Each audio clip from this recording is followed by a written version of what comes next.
இந்த வீடியோவை உங்களுக்கு வழங்குவோர் மாலை முரசு செய்திகள் தொலைக்காட்சியின் படிப்போம் ஜெயிப்போம் உயர்கல்வியை தேர்ந்தெடுப்பதில் உள்ள சந்தேகங்களை தீர்க்கும் நிகழ்ச்சி தினமும் மாலை 5 மணிக்கு.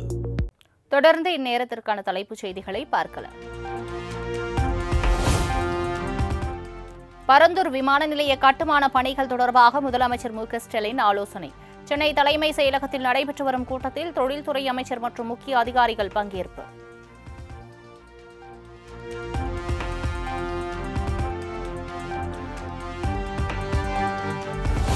கொரோனா பரவலால் பதற்றப்பட தேவையில்லை என மக்கள் நல்வாழ்வுத்துறை அமைச்சர் மா. சுப்பிரமணியன் பேட்டி. முதியவர்கள், கர்ப்பிணிகள் பொது இடங்களுக்கு செல்லும்போது முகக்கவசம் அணிய அறிவுறுத்தல். மூத்தவர்கள், இணை நோய் பாதிப்பு இருப்பவர்கள், இதய பாதிப்பு இருப்பவர்கள், சிறுநீரக பாதிப்பு இருப்பவர்கள், இது மாதிரியான பாதிப்பு மிகுந்தவர்கள் பொது இடங்களுக்கு போகிறப்ப ஆயிரக்கணக்கான நூற்றுக்கணக்கானவர்கள் கூடுகிற இடங்களுக்கு போகும்போது முகக்கவசம் அணிந்து செல்வது நல்லது என்று அறிவுறுத்தப்பட்டிருக்கிறது.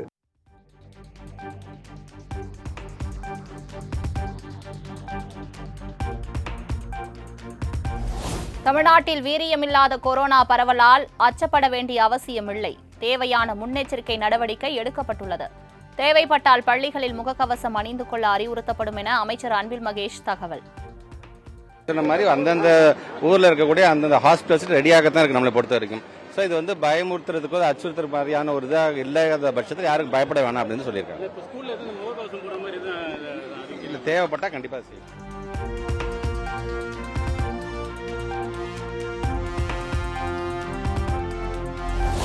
தமிழ்நாட்டில் கொரோனா பாதித்த 76 வயது முதியவர் உயிரிழப்பு. இதுவரை தமிழ்நாட்டில் தொற்றால் 215 உறுதி செய்யப்பட்ட நிலையில் 4 பேர் பலியாகியுள்ளதாக சுகாதாரத்துறை தகவல்.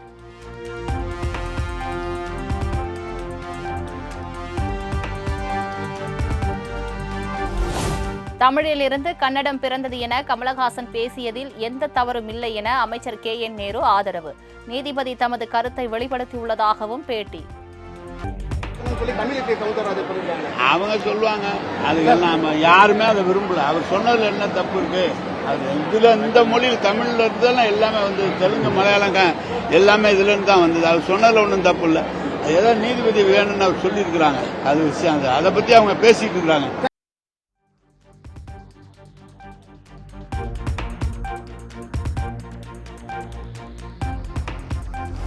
சென்னை ராயப்பேட்டை அதிமுக தலைமை அலுவலகத்தில் எடப்பாடி பழனிசாமி தலைமையில் நடைபெற்ற அதிமுக எம்எல்ஏக்கள் கூட்டம். மாநிலங்களவை வேட்பாளர்கள் இன்பதுரை, தனபாலை முன்மொழிந்து எம்எல்ஏக்கள் கையெழுத்து.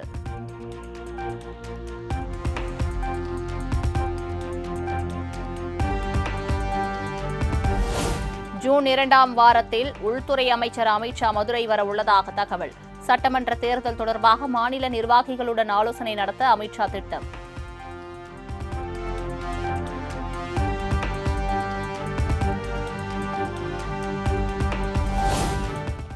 செங்கல்பட்டு மாவட்டம் மாமல்லபுரத்தில் தமிழக வெற்றிக் கழகத்தின் 2ஆம் கட்ட கல்வி விருது வழங்கும் விழா கோலாகலம். பொதுத் தேர்வில் சிறப்பான மதிப்பெண்கள் பெற்ற மாணவ மாணவிகளுக்கு விருது மற்றும் பரிசுகளை வழங்கினார் விஜய்.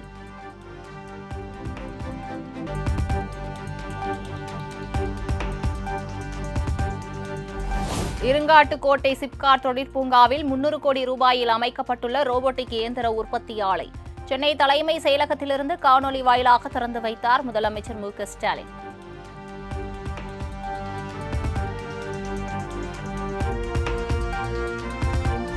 சென்னை தலைமை செயலகத்தில் உள்ள சபாநாயகர் அறையில் லோக் ஆயுக்தா கூட்டம். அரசு ஊழியர்கள் மீதான வழக்குகள் தொடர்பாக முதலமைச்சர் மு.க. ஸ்டாலின் தலைமையில் ஆலோசனை.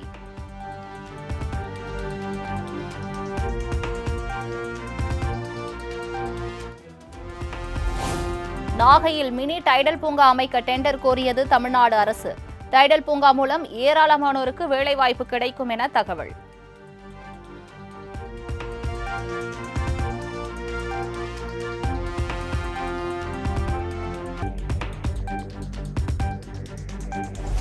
உணவகம் நடத்தி வரும் அனைவருக்கும் 14 புதிய வழிகாட்டு நெறிமுறைகளை வெளியிட்டது உணவு பாதுகாப்புத்துறை. பாதுகாப்பு உரிமம், ஊழியர்களுக்கு தடுப்பூசி, உணவில் செயற்கை நிறமியை தவிர்த்தல் உள்ளிட்ட பல்வேறு கட்டுப்பாடுகள் விதிப்பு.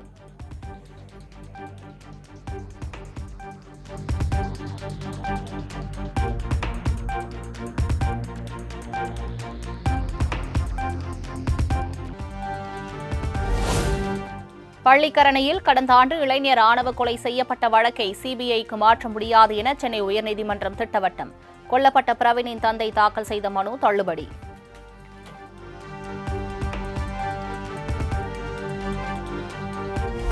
நாளை ஒரு நாள் மட்டும் கமலஹாசனின் தக் லைஃப் படத்தின் சிறப்பு காட்சிக்கு தமிழ்நாடு அரசு அனுமதி.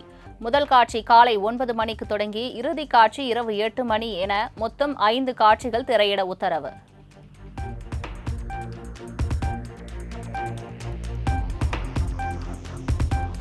கமலஹாசனின் தக் லைஃப் திரைப்படத்தை சட்டவிரோதமாக இணையதளங்களில் வெளியிட தடை விதித்து சென்னை உயர்நீதிமன்றம் உத்தரவு. சட்டவிரோதமாக வெளியாவதை தடுக்க நடவடிக்கை எடுக்க வேண்டும் என இணையதள சேவை நிறுவனங்களுக்கு ஆணை.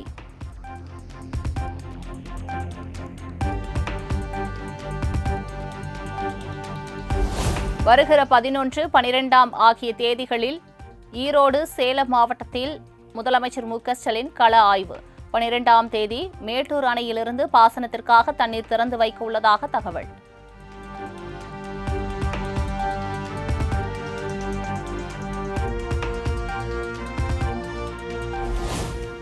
அப்சல் நிதி நிறுவன மோசடி வழக்கு 7 ஆண்டுகளாக குளிர்சாதன பெட்டியில் வைத்தது போல் உள்ளதாக உயர்நீதிமன்ற மதுரை கிளை காட்டும். இனியும் பொருளாதார குற்றப்பிரிவு போலீசார் கூறும் காரணங்களை ஏற்க முடியாது என கூறி 6 மாதத்தில் வழக்கை முடிக்க ஆணை.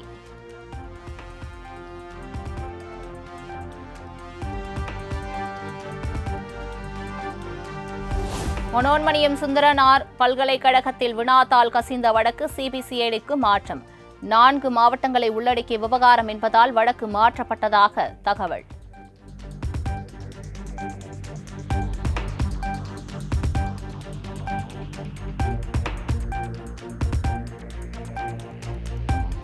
தூத்துக்குடியில் பல்வேறு குற்ற வழக்குகளில் தொடர்புடைய ரவுடிகள் திருமண வீட்டில் அரிவாளுடன் நடனம்.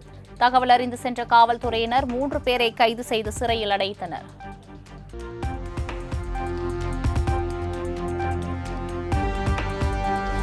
புதுக்கோட்டை மாவட்டம் கரம்பக்குடி அருகே கடுக்காடு ஊராட்சி ஒன்றிய தொடக்கப்பள்ளியில் ஆசிரியர் பற்றாக்குறை. அரசு பேருந்தை சிறைபிடித்து மாணவ மாணவிகளுடன் பெற்றோர் சாலை மறியலில் ஈடுபட்டதால் பரபரப்பு.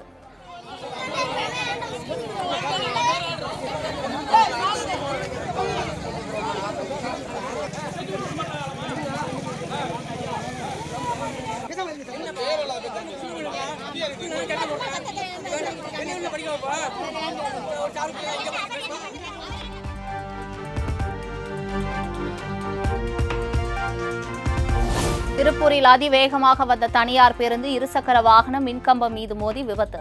நல்வாய்ப்பாக பயணிகள் உயிர் தப்பிய நிலையில் தப்பியோடிய பேருந்து ஓட்டுநருக்கு போலீசார் வலைவீச்சு.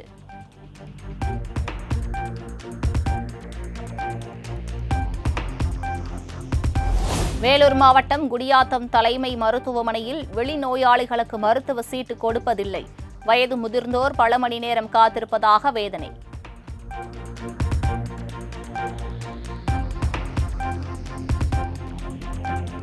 தூத்துக்குடி புதூர் பாண்டியாபுரம் சுங்கச்சாவடியில் நீதிமன்ற உத்தரவை மீறி சுங்க கட்டணம் வசூல். டோல் முன்பு லாரி நிறுத்தி ஓட்டுநர்கள் போராட்டத்தில் ஈடுபட்டதால் பரபரப்பு.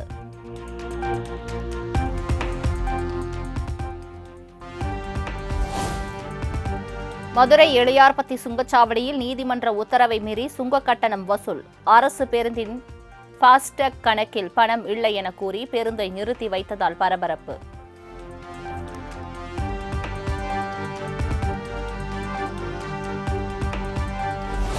ரேப் பாடகர் வேடனிடம் வீடியோ காலில் பேசிய விசிக தலைவர் திருமாவளவன்.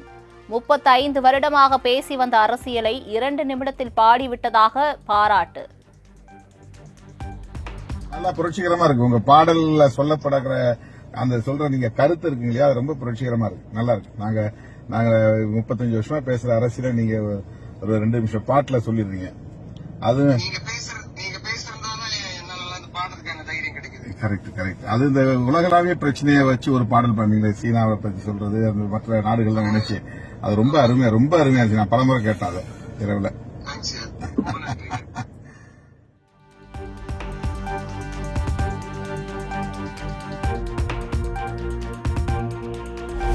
முதுமலை தெப்பக்காடு யானைகள் முகாமில் பாகனை தாக்கிய வளர்ப்பு யானை. நூல் இழையில் உயிர் தப்பிய பதைபதைப்பூட்டும் காட்சி.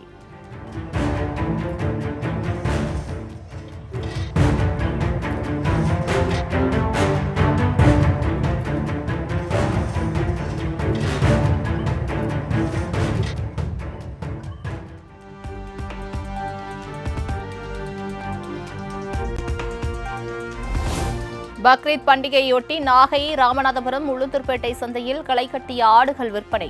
பல கோடி ரூபாய்க்கு வர்த்தகம் நடைபெற்றதால் வியாபாரிகள் மகிழ்ச்சி.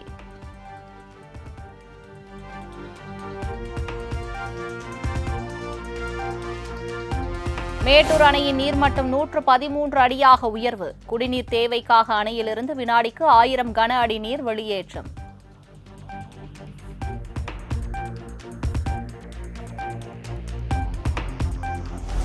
$2000 கோடி ஊழல் செய்ததாக டெல்லி முன்னாள் அமைச்சர்கள் மணீஷ் சிசோடியா, சத்யேந்திர ஜெயின் உள்ளிட்டோருக்கு டெல்லி ஊழல் தடுப்பு பிரிவு சம்மன். அரசு பள்ளி வகுப்பறை கட்டடங்கள் கட்டியதில் ஊழல் முறைகேடு செய்ததாக எழுந்த புகாரில் நடவடிக்கை.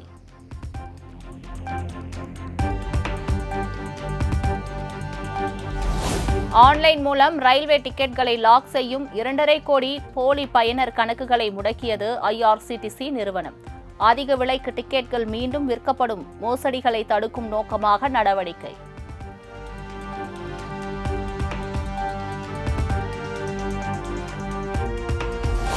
மத்திய பிரதேச மாநிலம் ஜபுவா பகுதியில் சிமெண்ட் ஏற்றி வந்த லாரி வேன் மீது கோர விபத்து. 9 பேர் உயிரிழந்த நிலையில் 2 பேர் படுகாயமடைந்து மருத்துவமனையில் அனுமதி.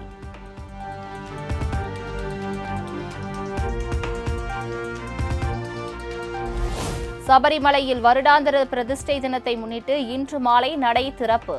நாளை இரவு 10 மணி வரை பக்தர்கள் அனுமதிக்கப்படுவார்கள் என தேவசம் போர்டு தகவல்.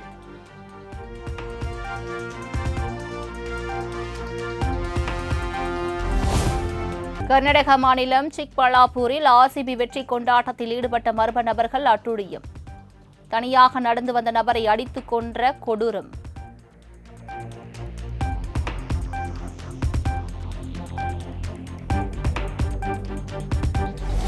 கோதுமை, சோளம் உள்ளிட்ட பயிர்களுக்கு பாதிப்பு.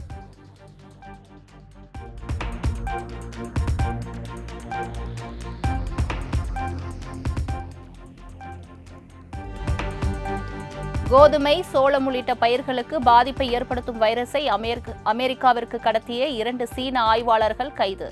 அமெரிக்காவில் கால்நடைகளுக்கு நோய்களை ஏற்படுத்த சதி என குற்றச்சாட்டு.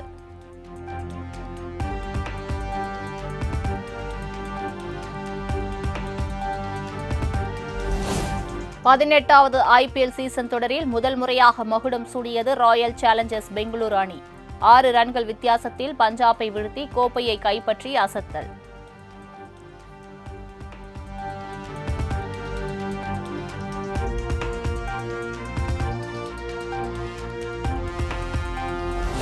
பதினெட்டு ஆண்டுகால கனவை நனவாக்கி கோப்பையை தன் வசப்படுத்தியது ராயல் சேலஞ்சர்ஸ் பெங்களூரு. உற்சாக வெள்ளத்தில் மிதந்து வெற்றியை கொண்டாடி தீர்த்த RCB ரசிகர்கள்.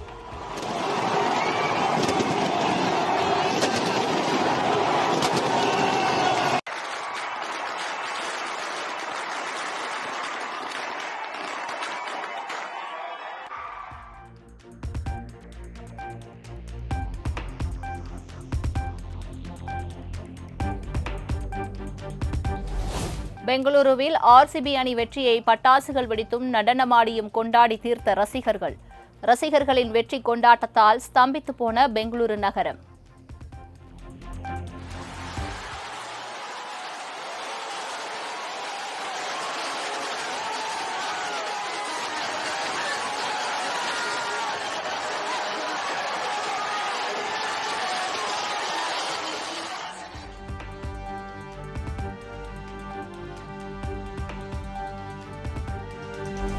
பஞ்சாப் கிங்ஸ் அணியின் 18 ஆண்டுகால IPL கோப்பை கனவு தகர்ந்தது. தோல்வியை தாங்க முடியாமல் தளர்ந்து போன பஞ்சாப் அணி ரசிகர்கள்.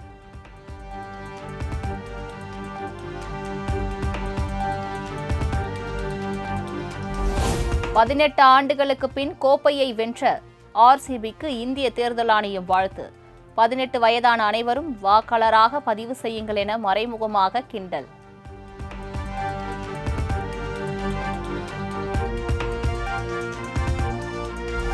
அகமதாபாத்தில் நடைபெற்ற IPL இறுதிப் போட்டியின் தொடக்க விழாவில் இந்திய ராணுவத்திற்கு மரியாதை.